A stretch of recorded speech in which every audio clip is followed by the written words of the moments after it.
Buenas noches, doctor. Buenas noches, compañeros y compañeras.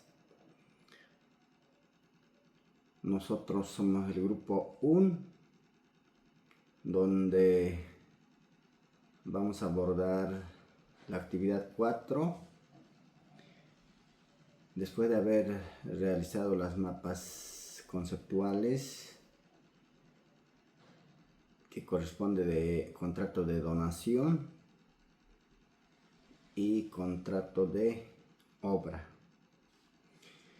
En ese sentido, voy a abordar sobre el contrato de obra. El contrato de obra participan dos sujetos, dos personas, ¿no? O más. En sí, por una parte, el propietario y el contratista, ¿no? En sí, la primera cláusula se refiere a las partes, donde la primera persona tiene que ser, obviamente, una persona mayor de edad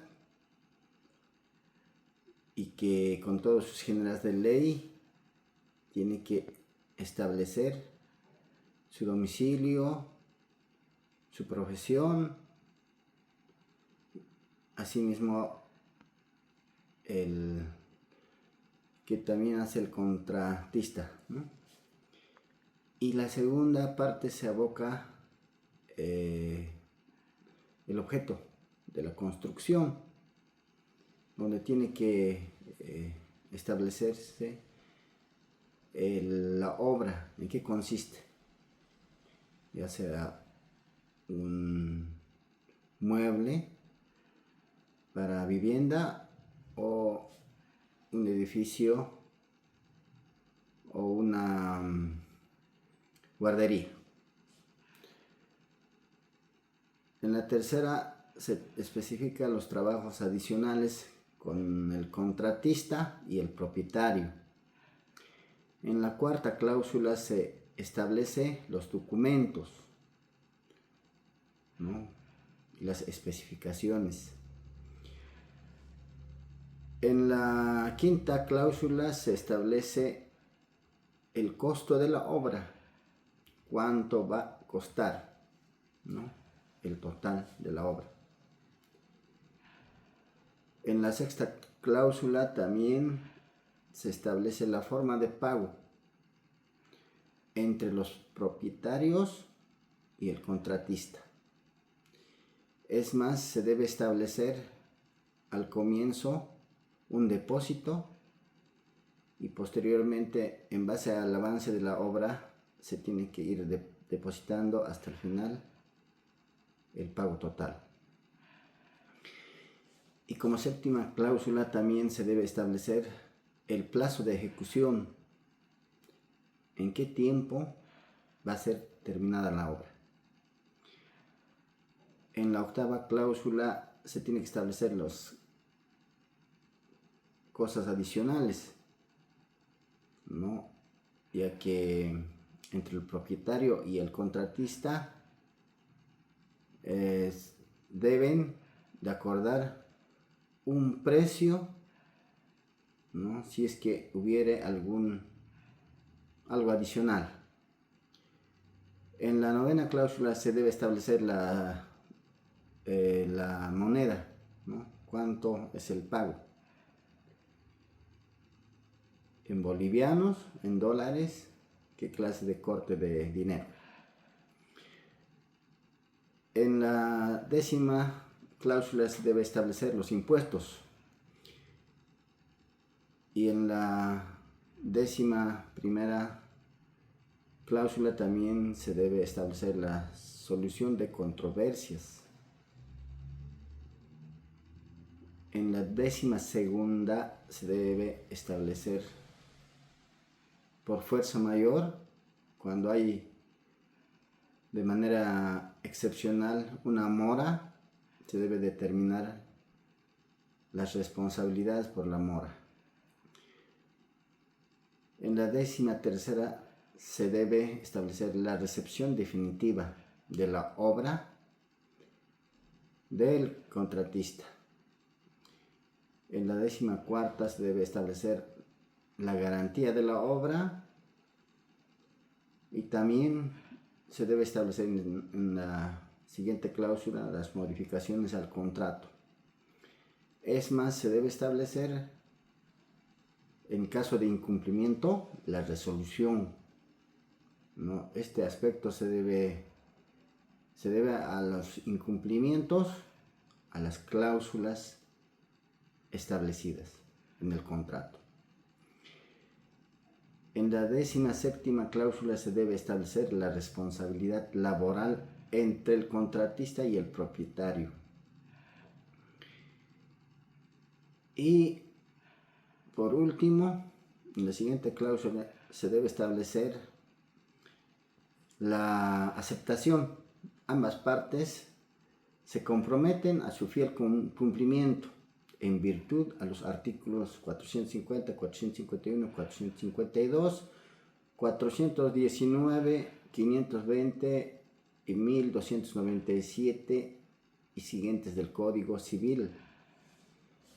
Es más, firman al final en tenor de conformidad, donde obviamente el notario debe insertar de estilo algunos términos de rigor, y este extremo es firmado por ambas partes, estampando las debidas huellas y con reconocimiento de firmas. Es más, también debe llevar, obviamente, con un profesional abogado. Posteriormente vamos a abordar el otro contrato, que se trata de contrato de donación. Este aspecto también participan entre dos personas o más, donde un bien es dado, un bien mueble es dado en donación a otra persona. Y como primera cláusula se debe establecer las partes, ¿no? Se debe declarar las partes, sus generales de ley y de qué bien se trata, ¿no? Y así sucesivamente tiene que establecer en las siguientes cláusulas la donación en base al artículo 655 del Código Civil a las personas que se va a dar el bien en calidad de donación.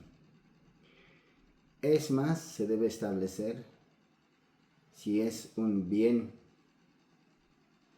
inmueble, vale decir terreno, el folio real, la matrícula, la ubicación, las colindancias, la superficie.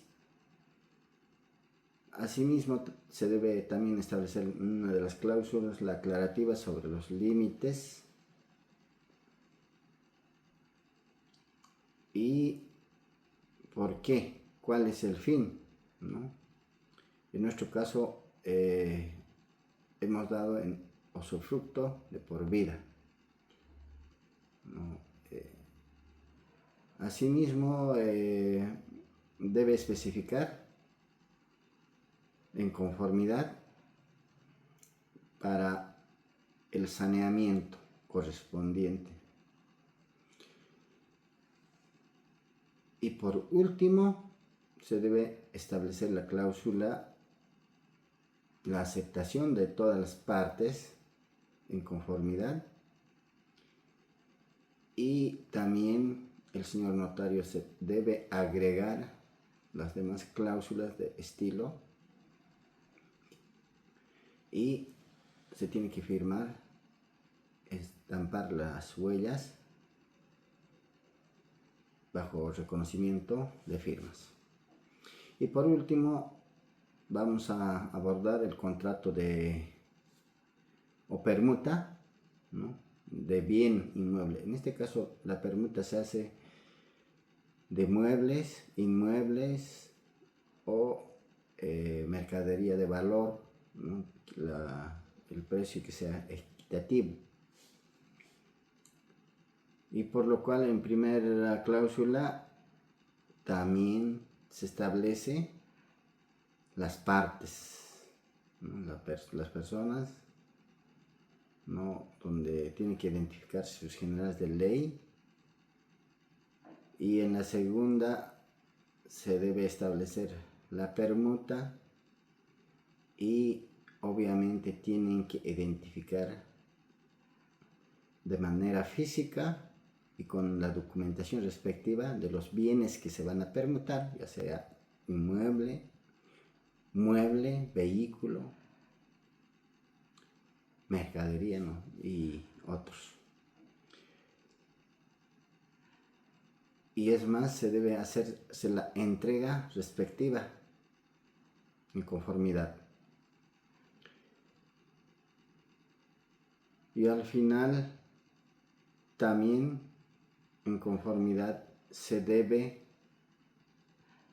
establecer la cláusula que las personas hábiles en derecho y la ley, en señal de conformidad, para que rubriquen y firmen el contrato, y que el señor notario obviamente tiene que hacer el reconocimiento de firmas y rúbricas, y al final se tiene que estampar la huella y hacer el respectivo reconocimiento de firmas. Muchas gracias.